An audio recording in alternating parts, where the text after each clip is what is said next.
I'm really, really excited to be here today because I'm about to show you some stuff that's just ready to come out of the lab, literally. And I'm really glad that you guys are going to be amongst the first to be able to see it in person because I really, really think this is going to really change the way we interact with machines from this point on. Now, this is a rear projected drafting table. It's about 36 inches wide, and it's equipped with a multi-touch sensor. Now, normal touch sensors that you see, like on your kiosk or interactive whiteboards, can only register kind of one point of contact at a time. This thing allows you to have multiple points at the same time. I can use both my hands. I can use chording options. I can just go right up and use all 10 fingers if I wanted to. Go like that. Now, multi-touch sensing isn't completely new. I mean, people like Bill Buxton have been playing around with it in the 80s. However, the approach I developed here is actually high resolution, low cost, and probably most importantly, very scalable. So the technology, isn't the most exciting thing here right now, other than probably its newfound accessibility. What's really interesting here is kind of what you can do with it, and the kind of interfaces you can build on top of it. So let's see. So, for instance, we have a lava lamp application here. Now you can see, I can use both of my hands to kind of squeeze together and put blobs together. I can inject heat into the system here, or I can pull it apart with two of my fingers. It's completely intuitive. There's no instruction manual. The interface just kind of disappears. This started out as kind of a screensaver app that one of the PhD students in our lab, Ilya Rosenberg, made. But I think its true identity comes out here. Now, what's great about a multi-touch sensor is that I could be doing this with as many fingers here.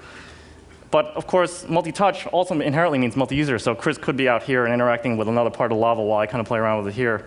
You can imagine a new kind of sculpting tool where I'm kind of warming something up, kind of making it malleable, and then kind of letting it cool down and solidifying in a certain state.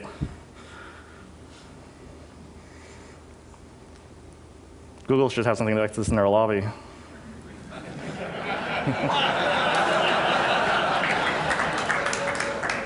I'll show you something a little more of a concrete example here as this thing loads.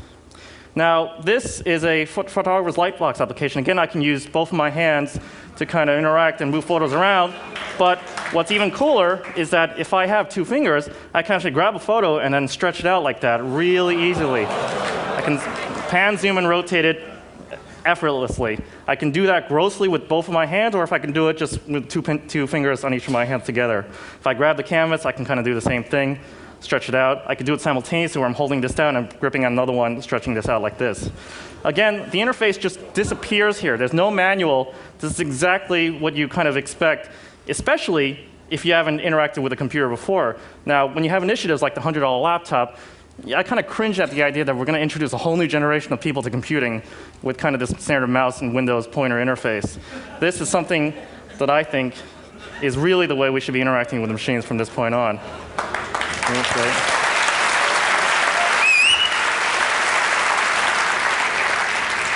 Now, of course, I can bring up a keyboard.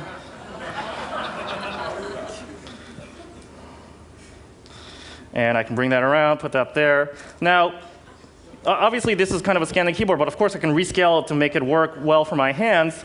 And that's really important because there's no reason in this day and age that we should be conforming to a physical device. I mean, that leads to bad things like RSI. I mean, we have so much technology nowadays that these interfaces should start conforming to us. I mean, there's so little applied now to actually improving the way we interact with interface from this point on. This keyboard is probably actually really the wrong direction to go. You can imagine in the future, as we develop this kind of technology, a keyboard that kind of automatically drifts as your hand kind of moves away and kind of really intelligently anticipates which key you're trying to stroke with your hands. So, again, isn't this great? Where's your lab? I'm a research scientist at NYU in New York. Here's an example, another kind of app. I can kind of make these little fuzz dolls. It'll kind of remember the stroke I'm making. Of course, I can do it with all my hands. It's pressure sensitive, you can notice. But what's neat about that is, again, I show you that two-finger gesture allows you to zoom in really quickly. Because you don't have to switch to a hand tool or the magnifying glass tool, you can just kind of continuously make things in real multiple scales all at the same time. I can create big things out here, but I can go back and really quickly go back to where I started and make even smaller things here.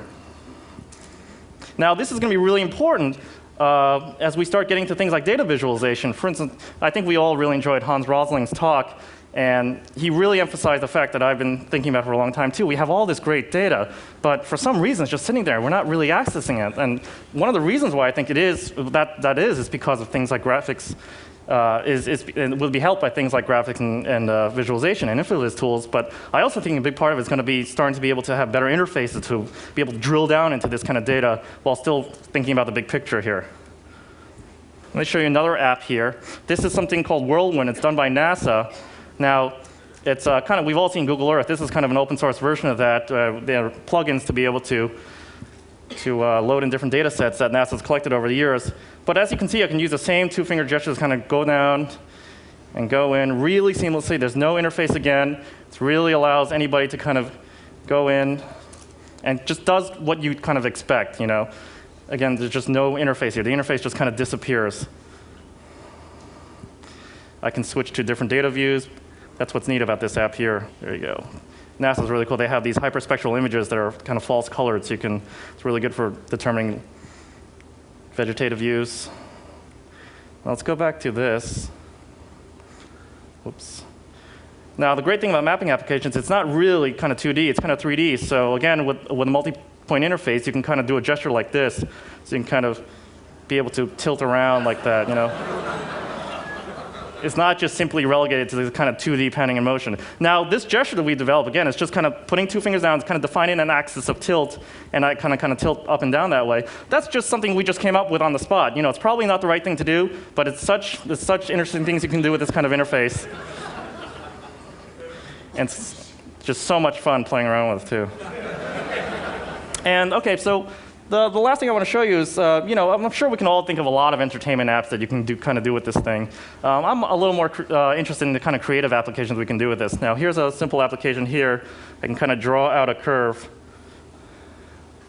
And when I close it, it becomes a character. But the neat thing about this is I can add control points. And then what I can do is kind of manipulate them with both of my fingers at the same time. And you notice what it does. It's kind of a puppeteering thing where I can use as many fingers as I have to kind of draw and make.